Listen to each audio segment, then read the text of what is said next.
semuanya, perkenalkan kami dari kelompok Manajemen Perubahan dalam Reformasi Birokrasi Indonesia. Perkenalkan, nama saya Ezra Daniel. Saya Ani Ramadhani. Saya Putri Kirani Cahyaningrum. Sebentar lagi kami akan menjelaskan materi yang telah kami pelajari kepada kalian semua.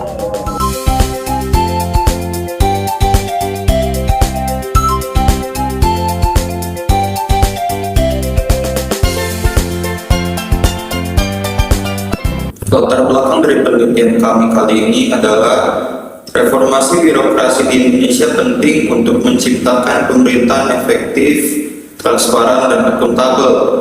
Namun perubahan sering terhambat oleh resistensi pegawai dan budaya kerja yang kaku. Oleh karena itu dibutuhkan manajemen perubahan yang sistematis.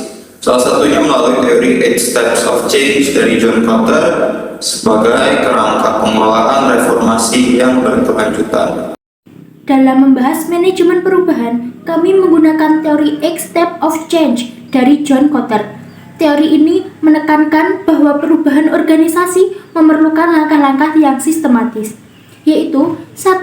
Menciptakan sense of urgency, 2. Membentuk koalisi yang kuat, 3. Mengembangkan visi dan strategi, 4. Mengomunikasikan visi perubahan, 5. Memberdayakan pegawai untuk bertindak, 6. Meraih kemenangan jangka pendek, 7. Mengonsolidasikan hasil, dan 8. Menanamkan perubahan ke dalam budaya organisasi. Kaitan teori dengan praktik di organisasi publik Indonesia. Pada langkah pertama, sense of urgency muncul dari tuntutan masyarakat yang semakin kritis terhadap birokrasi yang lamban dan juga korup, sehingga mendorong pemerintah untuk segera melakukan perubahan agar pelayanan publik lebih cepat, transparan, dan akuntabel. Kedua, pembentukan koalisi yang kuat terlihat dari pembentukan tim reformasi dan reform champions di berbagai kementerian dan lembaga yang berfungsi sebagai penggerak utama untuk menjaga konsistensi arah reformasi. Ketiga, visi dan strategi reformasi dituangkan dalam dokumen RPJMN dan Roadmap Reformasi Birokrasi, sehingga menjadi acuan resmi bagi semua instansi dalam melaksanakan program perubahan. Keempat, komunikasi visi dilakukan melalui sosialisasi, pelatihan, dan media internal, agar seluruh pegawai dapat memahami, menerima, serta mendukung tujuan reformasi yang telah ditetapkan. Kelima, pemberdayaan pegawai diwujudkan dengan pelatihan dan pemberian kewenangan dalam pengambilan keputusan, sehingga pegawai tidak hanya menjadi pelaksana, tetapi juga bagian aktif dari proses reformasi. Keenam, kemenangan jangka pendek dapat dilihat dari peningkatan indeks reformasi birokrasi atau IRB di beberapa instansi yang menjadi indikator bahwa perubahan mulai menunjukkan hasil. Yang ketujuh, konsolidasi hasil dilakukan dengan evaluasi berkala dan penyesuaian kebijakan agar reformasi birokrasi dapat terus berlanjut secara berkesinambungan dan tidak berhenti di tengah jalan. Pada akhirnya, perubahan mulai ditanamkan dalam budaya kerja melalui penerapan sistem pemerintahan berbasis elektronik atau SPBE dan budaya kerja yang lebih profesional, sehingga reformasi menjadi bagian dari nilai yang melekat. Penjelasan analisis kritis antara kelebihan dan kelemahan dari penerapan teori Kotter dalam reformasi birokrasi Indonesia. Terdapat beberapa kelebihan dan kelemahan. Untuk kelebihan, langkah-langkah yang jelas dan terstruktur memudahkan pengelolaan perubahan, fokus pada komunikasi dan pemberdayaan pegawai membantu mengurangi resistensi. Pendekatan bertahap memungkinkan evaluasi dan perbaikan berkelanjutan. Untuk kelemahan yakni resistensi budaya birokrasi yang masih paternalistik dan hierarkis sulit diatasi. Perubahan terkadang berjalan lambat karena birokrasi yang besar dan kompleks. Kurangnya keterlibatan aktif masyarakat dalam proses reformasi. Untuk memberikan gambaran yang lebih jelas, berikut adalah beberapa data statistik terkini. Pertama, Indeks Reformasi Birokrasi Nasional atau IRB. Kementerian Pan-RB merilis IRB setiap tahun. Pada tahun 2023, rata-rata nilai IRB kementerian atau lembaga masih berada di kisaran 70-80, kategori baik, tapi belum ada yang sempurna. Yang kedua, Indeks Persepsi Korupsi atau IPK Indonesia tahun 2023 dengan skor 34/100, menurun dari tahun sebelumnya. Ini menunjukkan masih ada PR besar dalam birokrasi bersih. Yang ketiga, SPBE atau Sistem Pemerintahan Berbasis Elektronik dengan nilai indeks SPBE nasional tahun 2022 sebesar 2,34 dari skala 5 dengan kategori cukup. Artinya, digitalisasi birokrasi masih perlu ditingkatkan. Selain teori Kotter, kami juga ingin menyampaikan beberapa teori manajemen perubahan lain yang relevan untuk memperkaya pemahaman kita. Kurzleben-Judge Model. Model ini terdiri dari 3 tahap utama. 1. Unfreeze atau mencairkan kondisi lama. Organisasi dipersiapkan dengan menciptakan kesadaran bahwa perubahan perlu dilakukan, termasuk mengidentifikasi masalah dan tantangan dalam sistem lama. Yang kedua, change atau melakukan perubahan. Tahapan penerapan langkah-langkah baru seperti kebijakan, prosedur, atau perilaku baru yang diharapkan dapat memperbaiki kondisi sebelumnya. Yang ketiga, refresh atau menetapkan kondisi baru sebagai kebiasaan. Perubahan yang sudah dipastikan melekat menjadi budaya organisasi sehingga tidak kembali ke cara lama. Model ini menekankan pentingnya membangun kesiapan sebelum perubahan, melakukan transformasi secara bertahap, serta menjaga agar hasil perubahan dapat bertahan lama. Selanjutnya, Atkar Model atau HIET. Model ini menekankan bahwa perubahan organisasi berawal dari individu dengan 5 elemen utama. Yang pertama, awareness, kesadaran akan kebutuhan perubahan.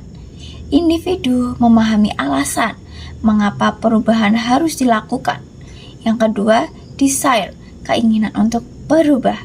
Muncul motivasi dan komitmen pribadi untuk mendukung perubahan. Yang ketiga, knowledge atau pengetahuan tentang cara berubah. Individu diberi pemahaman dan informasi terkait keterampilan atau langkah yang harus dilakukan. Yang keempat, ability atau kemampuan untuk melakukan perubahan. Individu mampu menerapkan pengetahuan yang dimiliki dalam praktik nyata. Dan yang terakhir, yaitu kelima, reinforcement, penguatan agar perubahan bertahan. Organisasi memberikan dukungan, penghargaan, atau sistem kontrol agar perubahan tidak hilang. Model Atkar membantu memastikan bahwa keberhasilan perubahan organisasi sangat bergantung pada keberhasilan perubahan individu di dalamnya. Contoh nyata dalam kehidupan. Pertama, sense of urgency muncul dari tekanan publik dan kebutuhan untuk mengatasi birokrasi yang lamban dan korup. 2. Koalisi yang kuat. Dibentuk tim reformasi dan reform champions di berbagai kementerian dan lembaga untuk memimpin perubahan. 3. Visi dan strategi, disusun roadmap reformasi birokrasi yang jelas dan terstruktur. 4. Komunikasi visi dilakukan melalui sosialisasi, pelatihan, dan media internal agar seluruh pegawai memahami tujuan reformasi. Kemudian yang kelima, pemberdayaan pegawai. Pelatihan dan pemberian kewenangan dalam pengambilan keputusan untuk mendukung perubahan. 6.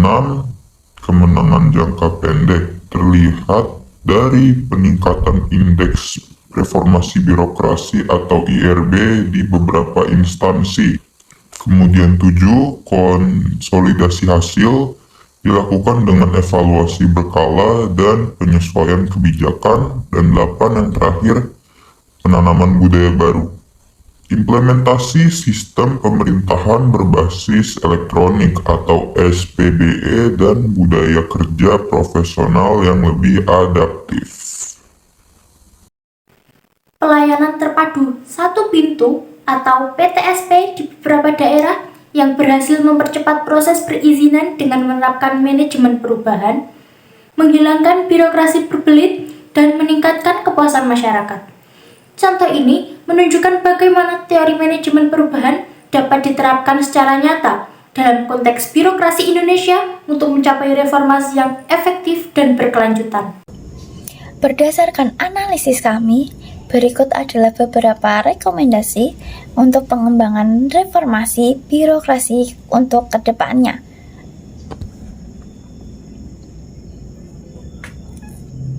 Berdasarkan analisis kami, berikut adalah beberapa rekomendasi untuk pengembangan reformasi birokrasi ke depannya.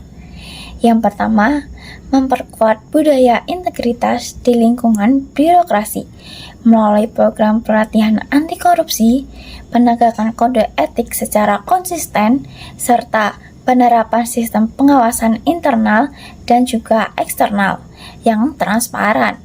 Yang kedua, memperluas pemanfaatan teknologi digital untuk meningkatkan efisiensi, transparansi, dan akuntabilitas pelayanan publik, termasuk pengembangan aplikasi berbasis SPBE yang mudah diakses masyarakat.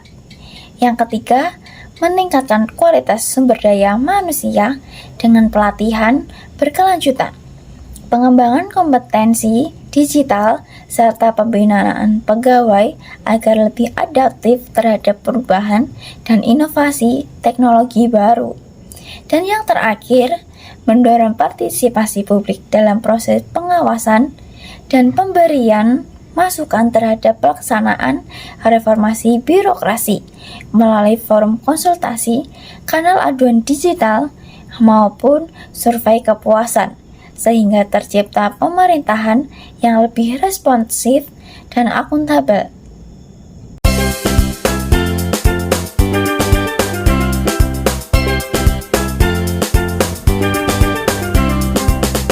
Jadi kesimpulannya adalah manajemen perubahan sangat penting dalam keberhasilan reformasi birokrasi Indonesia karena mengarahkan proses transformasi secara sistematis dan bertahap. Perubahan harus dilakukan melalui tahapan yang jelas agar hasilnya berkelanjutan. Dengan pendekatan yang tepat, birokrasi menjadi lebih efektif, transparan, dan akuntabel, sehingga meningkatkan kualitas pelayanan publik dan kepercayaan masyarakat. Meskipun ada tantangan seperti resistensi budaya, manajemen perubahan yang baik dapat mengatasi hambatan dan mempercepat reformasi birokrasi. Sekian dari kelompok kami minta maaf jika ada perkataan kita yang salah atau tidak berkenan di hati kalian. Sekian dari kami, wassalamualaikum warahmatullahi wabarakatuh. Selamat berjuang. Sukses. Bye.